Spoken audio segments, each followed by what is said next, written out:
आज अध्ययन कर रहे हैं कक्षा 8 की सामाजिक विज्ञान की पाठ्य पुस्तक संसाधन और विकास से अध्याय 6 मानव संसाधन के अंतर्गत भाग 2 में चर्चा करेंगे जनसंख्या का वितरण। तो कॉपी पेंसिल लेकर हो जाइए तैयार।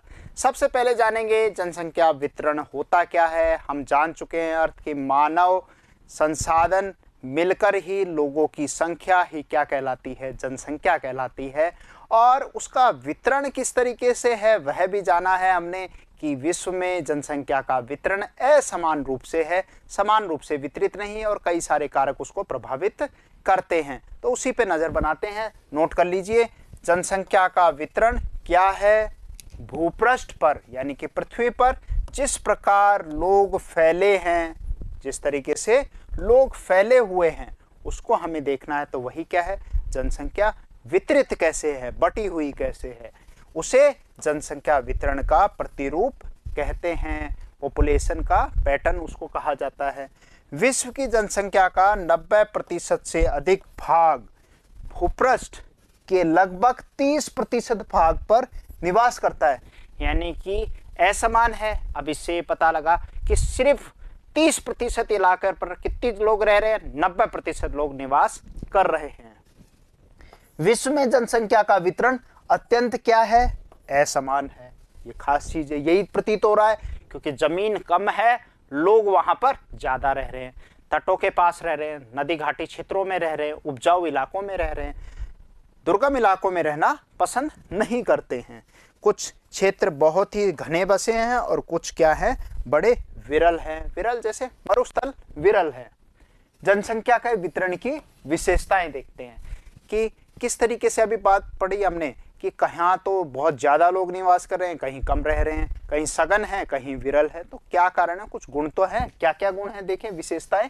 दक्षिण और दक्षिणी पूर्वी एशिया, यूरोप और उत्तर पूर्वी उत्तर अमेरिका घने बसे क्षेत्र हैं, यानी कि ये इलाके दक्षिण पूर्वी एशिया, भारत भी इसी में शामिल होता है, चीन भी इसी में आता है। तो ये सारे सघन बसे इलाके हैं, नदी घाटी क्षेत्रों के अंतर्गत है।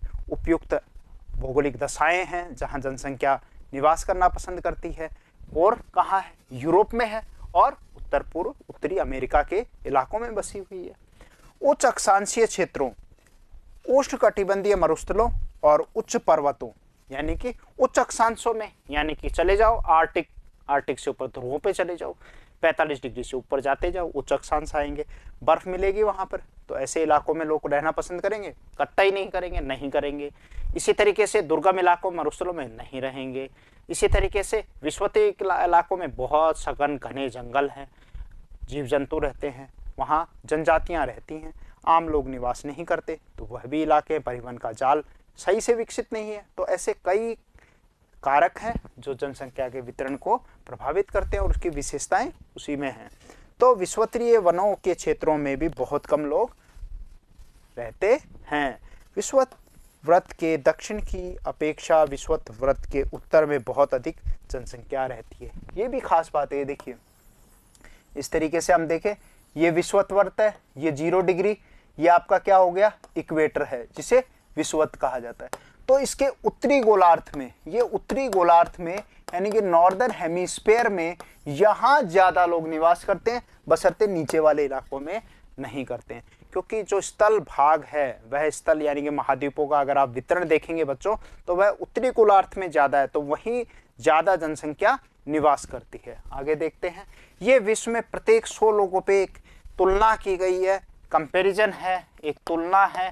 किसकी तुलना है, अलग अलग महाद्वीपों को हम देखेंगे कि एशिया के लोग कितने हैं, इसमें कलर के अकॉर्डिंग देखेंगे, अफ्रीका के लोग कितने हैं, यूरोप के लोग कितने हैं। तो उससे आप समझ जाओगे कि जनसंख्या का वितरण क्या है, असमान रूप से। और ये भी जान जाओगे कि किस महाद्वीप के लोग सर्वाधिक निवास करते हैं। सबसे पहले ये देखो, एशिया के लोग हैं। सबसे पहले क्या है, एशिया के लोग हैं। तो एशिया के लोगों को ये देखो, ये सारे के सारे क्या हैं, एशिया के लोग हैं। तो एशिया क्या, कितने ज्यादा लोग हैं, क्लियर। अगला है यूरोप के लोग हैं, ये आप देखें, ये यूरोप के लोग हैं। ये लाल वाले किसके हैं, यूरोप के लोग हैं। तो इनकी संख्या देख लो, कम है। इसी तरीके से नीचे की तरफ देख लो, ये अफ्रीका के लोग हैं। तो अफ्रीका क्या है, ये दूसरे नंबर पे है। अफ्रीका के लोग आप ये देखो बैंगनी कलर में दिख रहे हैं, ये अफ्रीका के लोग हैं, तो इनकी संख्या से पता लग रहा है। इसी तरीके से ये मध्य अमेरिका के लोग हैं, मध्य अमेरिका के लोग आप देख सकते हैं। इसी तरीके से ये कितने हैं, इस तरफ दिख रहे हैं, कुछ इधर दिख रहे हैं, इधर उत्तरी अमेरिका के लोग आपको दिखाई दे रहे हैं, तो इनकी कतार देख लीजिए। इसी तरीके से ओशेनिया, ओशेनिया में क्या है, ऑस्ट्रेलिया है, न्यूजीलैंड है और प्रशांत महासागर के इलाके, छोटे मोटे द्वीप तस्मानिया वगैरह हैं, वो उसमें शामिल किए जाते हैं। तो उनकी संख्या देखो, ग्रीन वाला ये दिख रहा है, तो ये तो सबसे कम है, ये सबसे क्या है, कम है। तो इस तरीके से हम ये देखें तो इससे ये प्रतीत हो रहा है कि एशिया में सर्वाधिक जनसंख्या निवास करती है। आगे देखते हैं, विश्व की कुल जनसंख्या के लगभग 3/4 लोग कहाँ रह रहे हैं, सिर्फ एशिया और अफ्रीका में निवास कर रहे हैं। हमने इस चित्र में देखा सर्वाधिक क्या है, ये देखिए, ये एशिया के लोग रह रहे हैं। अब आप ये देखिए, ये जो इलाका है ये किसका है, ये एशिया का इलाका है, एशिया के इतने लोग हैं, लाल रंग से आप देखिए, ये दूसरे नंबर पे, यानी कि 60.67% इतने लोग हैं एशिया में। इसी तरीके से अफ्रीका में देखेंगे, अफ्रीका में आप देखें, ये अफ्रीका है दूसरे नंबर पे, ये दूसरे नंबर पे, ये पहले नंबर पे, यहाँ 14.5% है। तो इस तरीके से इस वृत्त आरेख से आप देख सकते हैं कि विभिन्न महाद्वीपों में क्या क्या वितरण है। उसके बाद देखें तो आप ये देखिए, ये आपका हो गया किसमें, यूरोप के अंतर्गत आ गए, तो क्लियर है। इसी तरीके से विश्व के 60% लोग केवल 10 देशों में रहते हैं। कहाँ रहते हैं, सिर्फ 10 देशों में निवास करते हैं। उनको भी अब नजर डालेंगे, आपकी पुस्तक में भी दिया हुआ है। एक तुलना करके देखेंगे कि क्या अंतर आ गया है समय के साथ, जैसे जैसे साल गुजरते जाते हैं उसमें जनसंख्या बढ़ती जाती है। संसाधन तो सीमित है प्राकृतिक में, पर जनसंख्या निरंतर बढ़ रही है। किस तरीके से आपको जानकारी, तो इसके लिए क्या किया, जैसे जनगणना होती है, क्या होती है, जनगणना,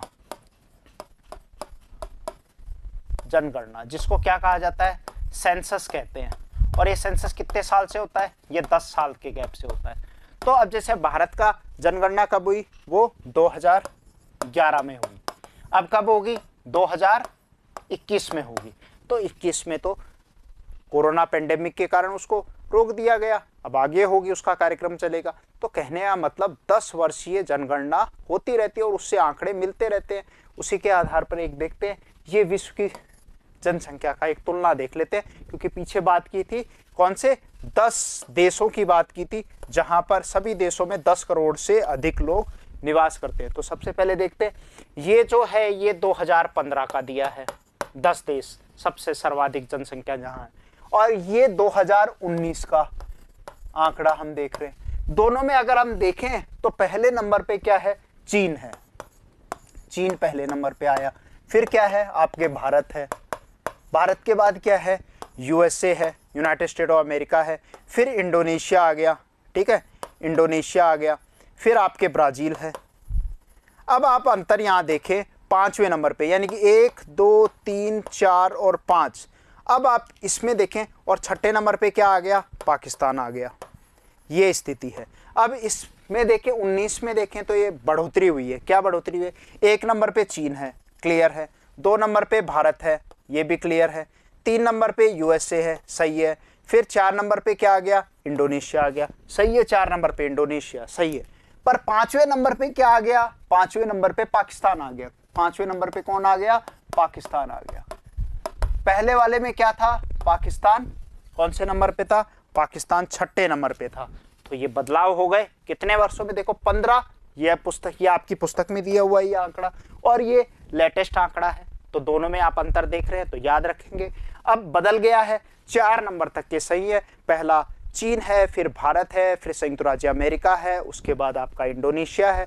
5वें नंबर पे पाकिस्तान आ गया है, और पुराने आंकड़ों में पहले 5वें नंबर पे कौन था, ब्राज़ील था। अब ब्राज़ील आ गया, ब्राज़ील के बाद क्या आ गया, नाइजीरिया है, फिर बांग्लादेश है, फिर रूस है, और फिर मैक्सिको है। अब आप ये देखिए यहाँ पर भी बदल गया है। यहाँ पर पाकिस्तान के बाद क्या है, नाइजीरिया है, फिर बांग्लादेश है, फिर रशिया है, और जापान था। अब जापान हट गया, जापान की जगह क्या आ गया, रूस के बाद क्या आ गया है, मैक्सिको आ गया है।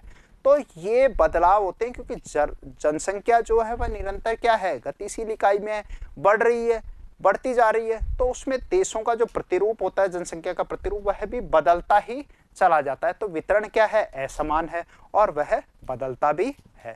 तो ये कुछ इसकी खास विशेषताएं थी। आज के लिए इतना ही। नमस्कार, जय हिंद।